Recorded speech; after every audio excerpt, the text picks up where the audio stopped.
ओम शांति। साकार मुरली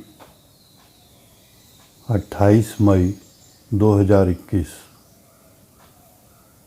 आज बाबा कहते हैं, मीठे बच्चे, बाप द्वारा तुम्हें जो सृष्टि के आदि मध्य अंत की नॉलेज मिली है, इसे तुम बुद्धि में रखते हो, इसलिए तुम हो स्वदर्शन चक्रधारी। प्रश्न है, रूह को पावन बनाने के लिए रूहानी बाप कौन सा इंजेक्शन लगाते हैं? उत्तर है, मनमना भव का। ये इंजेक्शन रूहानी बाप के सिवाय कोई लगा नहीं सकता। बाप कहते हैं, मीठे बच्चे, तुम मुझे याद करो। बस याद से ही आत्मा पावन बन जाएगी। इसमें संस्कृत आदि पढ़ने की भी ज़रूरत नहीं है। बाप तो हिंदी में सीधे शब्दों में सुनाते हैं। रूह को जब ये निश्चय हो जाता है कि रूहानी बाप हमें पावन बनने की युक्ति बता रहे हैं, तो विकारों को छोड़ती जाती है। ओम शांति। ओम शांति का अर्थ तो बच्चों को समझाया है। आत्मा अपना परिचय देती है, मेरा स्वरूप शांत है और मेरा रहने का स्थान शांति धाम है, जिसको परम धाम निर्वाण धाम भी कहा जाता है। बाप भी कहते हैं कि देह अभिमान छोड़ देही अभिमानी बनो। बाप को याद करो। वह है पतित पावन। ये कोई भी नहीं जानते कि हम आत्मा हैं, यहाँ आए हैं पार्ट बजाने। अब ड्रामा पूरा होता है, वापस जाना है, इसलिए कहते हैं मुझे याद करो तो तुम्हारे विकर्म विनाश होंगे। इसको ही संस्कृत में कहते हैं मनमना भव। बाप ने कोई संस्कृत में नहीं कहा है। बाप तो इस हिंदी भाषा में समझाते हैं। जैसे गवर्नमेंट कहती है एक ही हिंदी भाषा होनी चाहिए, बाप ने भी वास्तव में हिंदी में ही समझाया है। परंतु इस समय अनेक धर्म, मठ, पंथ होने के कारण भाषाएं भी अनेक प्रकार की कर दी हैं। सतयुग में इतनी भाषाएं होती नहीं जितनी यहाँ हैं। गुजरात में रहने वालों की भाषा अलग। जो जिस गांव में रहते हैं वह वहाँ की भाषा जानते हैं। अनेक मनुष्य हैं, अनेक भाषाएं हैं। सतयुग में तो एक ही धर्म था, एक ही भाषा थी। अभी तुम बच्चों को सृष्टि के आदि मध्य अंत की नॉलेज बुद्धि में है। ये कोई शास्त्र में नहीं है। ऐसा कोई शास्त्र नहीं जिसमें ये नॉलेज हो। ना कल्प की आयु का ही लिखा हुआ है, ना किसको मालूम है। सृष्टि तो एक ही है। सृष्टि का चक्र फिरता रहता है। नई से पुरानी, पुरानी से फिर नई होती है। इसको ही कहा जाता है स्वदर्शन चक्र। जिसको इस चक्र का नॉलेज है, उसको कहा जाता है स्वदर्शन चक्रधारी। आत्मा को ज्ञान रहता है ये सृष्टि चक्र कैसे फिरता है। वह फिर कृष्ण को, विष्णु को स्वदर्शन चक्र दे देते हैं। अब बाप समझाते हैं, उन्हों को तो नॉलेज थी नहीं। सृष्टि के आदि मध्य अंत का नॉलेज बाप ही देते हैं। ये है स्वदर्शन चक्र। बाकी कोई हिंसा की बात नहीं जिससे गला कट जाए। ये सब झूठ लिख दिया है। ये नॉलेज बाप के सिवाय कोई मनुष्य मात्र दे ना सके। मनुष्य को कभी भगवान कह नहीं सकते, जबकि ब्रह्मा, विष्णु, शंकर को भी देवता कहा जाता है। जो बाप की महिमा है वह देवताओं की भी नहीं। बाप तो राजयोग सिखा रहे हैं। ऐसे नहीं कहेंगे बच्चों की भी वही महिमा है जो बाप की है। बच्चे फिर भी पुनर्जन्म लेते हैं। बाप तो पुनर्जन्म में नहीं आते हैं। बच्चे बाप को याद करते हैं, ऊंचे ते ऊंचा है भगवान, वह सदा पावन है। बच्चे पावन बन फिर पतित बनते हैं। बाप तो है ही पावन। बाप का वर्षा भी जरूर चाहिए बच्चों को। एक तो मुक्ति चाहिए, दूसरा जीवन मुक्ति चाहिए। शांति धाम को मुक्ति, सुख धाम को जीवन मुक्ति कहा जाता है। मुक्ति तो सबको मिलती है, जीवन मुक्ति जो पढ़ेंगे उनको मिलेगी।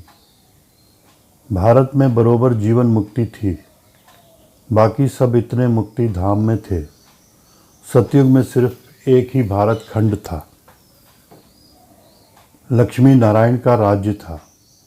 बाबा ने समझाया है, लक्ष्मी नारायण के मंदिर सबसे जास्ती बनाते हैं। बिड़ला आदि जो मंदिर बनाते हैं वह यह नहीं जानते कि लक्ष्मी नारायण को ये बादशाही कहाँ से मिली, कितना समय राज्य किया, फिर कहाँ चले गए, कुछ भी नहीं जानते। तो जैसे गुणियों की पूजा हुई ना, इसको कहा जाता है भक्ति। आपे ही पूज्य फिर आपे ही पुजारी। पूज्य और पुजारी में बहुत फर्क है, उनका भी अर्थ होगा ना। पतित उनको कहा जाता है जो विकारी हैं। क्रोधी को पतित नहीं कहेंगे, जो विकार में जाते हैं उनको पतित कहा जाता है। इस समय तुमको ज्ञान अमृत मिलता है। ज्ञान का सागर है ही एक बाप। बाबा ने समझाया है, ये भारत ही सतो प्रधान ऊंच ते ऊंच था, अभी तमो प्रधान है। ये तुम्हारी बुद्धि में है। यहाँ कोई राजाई तो है नहीं, ये है ही प्रजा का प्रजा पर राज्य। सतयुग में बहुत थोड़े होते हैं, अभी तो कितने हैं। विनाश की तैयारियां भी होती हैं। दिल्ली परिस्तान तो बनना ही है, परंतु ये कोई जानते नहीं हैं। वह तो समझते हैं ये न्यू दिल्ली है। इस पुरानी दुनिया को पलटाने वाला कौन है, ये किसको पता नहीं है। कोई शास्त्र में भी नहीं है। समझाने वाला एक ही बाप है। अभी तुम बच्चे नई दुनिया के लिए तैयारी कर रहे हो। कौड़ी से हीरे मिसल बन रहे हो। भारत कितना सॉल्वेंट था, दूसरा कोई धर्म नहीं था। अभी तो अनेक धर्म हैं। अब रहमदिल बाप को याद करते हैं। भारत सुखधाम था, ये भूल गए हैं। अब तो भारत का क्या हाल है। नहीं तो भारत हेवन था। बाप का जन्म स्थान है ना, तो ड्रामा अनुसार उनको तरस आ जाता है। भारत तो प्राचीन देश है, कहते भी हैं बरोबर क्राइस्ट से 3000 वर्ष पहले भारत स्वर्ग था और कोई धर्म नहीं था। अभी ये भारत बिल्कुल पट आकर पड़ा है। गाते तो हैं भारत हमारा देश सबसे ऊंच था, नाम ही था हेवन, स्वर्ग। भारत की महिमा का भी कोई को पता नहीं है। बाप ही आकर भारत की कहानी समझाते हैं। भारत की कहानी माना दुनिया की। इसको सत्यनारायण की कहानी कहा जाता है। बाप ही बैठ समझाते हैं। पूरे 5000 वर्ष पहले भारत में लक्ष्मी नारायण का राज्य था, जिन्हों के चित्र भी हैं, परंतु उन्हों को ये राज्य कैसे मिला, सतयुग के आगे क्या था, संगम के आगे क्या था, कलयुग। ये है संगम युग, जिसमें बाप को आना पड़ता है, क्योंकि जब पुरानी दुनिया को नया बनाना हो तभी मुझे आना पड़ता है, पतित दुनिया को पावन बनाने। मेरे लिए फिर कह दिया है सर्वव्यापी। युगे युगे आता है तो मनुष्य ही मूंझ गए हैं। संगम युग को सिर्फ तुम जानते हो। तुम कौन हो, बोर्ड पर लिखा हुआ है, प्रजापिता ब्रह्मा कुमार कुमारी। ब्रह्मा का बाप कौन? शिव, ऊंच ते ऊंच। पीछे है ब्रह्मा, फिर ब्रह्मा द्वारा रचना होती है। प्रजापिता तो जरूर ब्रह्मा को ही कहा जाता है, शिव को प्रजापिता नहीं कहेंगे। शिव सभी आत्माओं का निराकार बाप है। फिर यहाँ आकर प्रजापिता ब्रह्मा द्वारा अडॉप्ट करते हैं। बाप समझाते हैं, मैंने इसमें प्रवेश किया है। उन द्वारा तुम मुख वंशावली ब्राह्मण बने हो। ब्रह्मा द्वारा ही तुमको ब्राह्मण बनाए, फिर देवता बनाता हूँ। अभी तुम ब्रह्मा के बच्चे बने हो। ब्रह्मा किसका बच्चा? ब्रह्मा के बाप का कोई नाम है? वह है शिव निराकार बाप। वह आकर इनमें प्रवेश कर एडॉप्ट करते हैं, मुख वंशावली बनाते हैं। बाप कहते हैं, मैं इनके बहुत जन्मों के अंत में प्रवेश करता हूँ। ये हमारा बन जाता है। संन्यास धारण करते हैं। किसका संन्यास? 5 विकारों का। घर बार छोड़ने की दरकार नहीं। गृहस्थ व्यवहार में रहते पवित्र रहना है। मामेकम याद करो तो तुम्हारे विकर्म विनाश हो जाएंगे। यही योग है जिससे खाद निकल जाती है और तुम सतो प्रधान बन जाते हो। भक्ति में तो भल कितने भी गंगा स्नान करें, जब तप आदि करें, नीचे उतरना जरूर है। सतो प्रधान थे, अब तमो प्रधान हैं। फिर सतो प्रधान कैसे बने, सो सिवाय बाप के कोई रास्ता बता ना सके।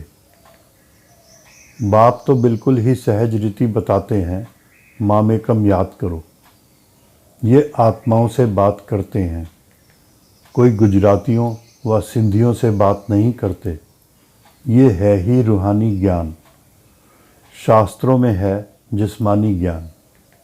रूह को ही ज्ञान चाहिए, रूह ही पतित बना है, उनको ही रूहानी इंजेक्शन चाहिए। बाप को कहा जाता है रूहानी अविनाशी सर्जन। वह आकर अपना परिचय देते हैं कि मैं तुम्हारा रूहानी सर्जन हूँ। तुम्हारी आत्मा पतित होने के कारण शरीर भी रोगी हो गया है। इस समय भारतवासी तथा सारी दुनिया नरकवासी है। फिर स्वर्गवासी कैसे बन सकती है, सो बाप समझाते हैं। बाप कहते हैं, मैं ही आकर सब बच्चों को स्वर्गवासी बनाता हूँ। तुम भी समझते हो बरोबर हम नरकवासी थे। कलयुग को नरक कहा जाता है। अब नरक का भी अंत है। भारतवासी इस समय रौरव नरक में पड़े हैं। इसको सॉवरेंटी भी नहीं कहेंगे। लड़ते झगड़ते रहते हैं। अब बाप स्वर्ग में ले जाने लायक बनाते हैं तो उनका मानना चाहिए। अपने धर्म शास्त्र को भी नहीं जानते हैं, बाप को ही नहीं जानते। बाप कहते हैं, मैंने तुमको पतित से पावन बनाया था, ना कि कृष्ण ने। कृष्ण तो पावन नंबर 1 था। उनको कहते भी हैं श्याम सुंदर। कृष्ण की आत्मा पुनर्जन्म लेते लेते अब श्याम बनी है। काम चिता पर बैठ काले बने हैं। जगत अम्बा को काली क्यों दिखाते हैं, ये कोई नहीं जानते। जैसे कृष्ण को काला दिखाया है, वैसे जगत अम्बा को भी काला दिखाते हैं। अब तुम काले हो, फिर सुंदर बनते हो। तुम समझा सकते हो, भारत बहुत सुंदर था। सुंदरता देखनी हो तो अजमेर सोनी द्वारिका में देखो। स्वर्ग में सोने हीरे के महल थे, अभी तो पत्थर भित्तर के हैं। सब तमो प्रधान हैं तो बच्चे जानते हैं, शिव बाबा ब्रह्मा दादा दोनों इकट्ठे हैं, इसलिए कहते हैं बाप दादा। वर्षा शिव बाबा से मिलता है। अगर दादा से कहेंगे तो बाकी शिव के पास क्या है। वर्षा शिव बाबा से मिलता है ब्रह्मा द्वारा। ब्रह्मा द्वारा विष्णुपुरी की स्थापना। अभी तो रावण राज्य है, सिवाय तुम्हारे सब नरकवासी हैं। तुम अभी संगम पर हो, अभी पतित से पावन बन रहे हो। फिर विश्व के मालिक बन जाएंगे। ये कोई मनुष्य नहीं पढ़ाते हैं। तुमको मुरली कौन सुनाते हैं? शिव बाबा। परम धाम से आते हैं, पुरानी दुनिया पुराने शरीर में। कोई को निश्चय हो जाए तो फिर बाप से मिलने के सिवाय रह ना सके। कहें पहले बेहद के बाप को तो मिले, ठहर नहीं सकेंगे। कहेंगे बेहद का बाप जो स्वर्ग का मालिक बनाते हैं, उनके पास हमको फौरन ले चलो। देखो तो सही शिव बाबा का रथ कौन सा है। वो लोग भी घोड़े को श्रृंगारते हैं, पटका निशानी रखते हैं। वह रथ था मोहम्मद का, जिसने धर्म स्थापन किया। भारतवासी फिर बैल को तिलक दे मंदिर में रखते हैं, समझते हैं इस पर शिव की सवारी हुई। अब बैल पर तो ना शिव की ना शंकर की सवारी है। कुछ भी समझते नहीं। शिव निराकार है, वह कैसे सवारी करेंगे? टांगें चाहिए जो बैल पर बैठ सके। ये है अंधश्रद्धा। अच्छा, मीठे मीठे सिक्की लदे बच्चों प्रति माता पिता बाप दादा का याद प्यार और गुड मॉर्निंग। रूहानी बाप की रूहानी बच्चों को नमस्ते। हम रूहानी बच्चों की रूहानी बाप को नमस्ते। धारणा के लिए मुख्य सार। फर्स्ट पॉइंट, बाप से जो ज्ञान अमृत मिलता है, उस अमृत को पीना और पिलाना है। पुजारी से पूज्य बनने के लिए विकारों का त्याग करना है। सेकंड पॉइंट, बाप जो स्वर्ग में जाने के लायक बना रहे हैं, उनकी हर बात माननी है। पूरा निश्चय बुद्धि बनना है। वरदान, अपने संपूर्ण स्वरूप के आह्वान द्वारा आवागमन के चक्र से छूटने वाले लक्की सितारे भव। सार, अब अपनी संपूर्ण स्थिति व संपूर्ण स्वरूप का आह्वान करो तो वही स्वरूप सदा स्मृति में रहेगा। फिर जो कभी ऊंची स्थिति कभी नीची स्थिति में आने जाने का यानी कि आवागमन का चक्र चलता है, बार बार स्मृति और विस्मृति के चक्र में आते हो, इस चक्र से मुक्त हो जाएंगे। वे लोग जन्म मरण के चक्र से छूटने चाहते हैं और आप लोग व्यर्थ बातों से छूट चमकते हुए लकी सितारे बन जाते हो। स्लोगन, किसी भी विघ्न के वश होना अर्थात डायमंड पर दाग लगाना। ओम शांति।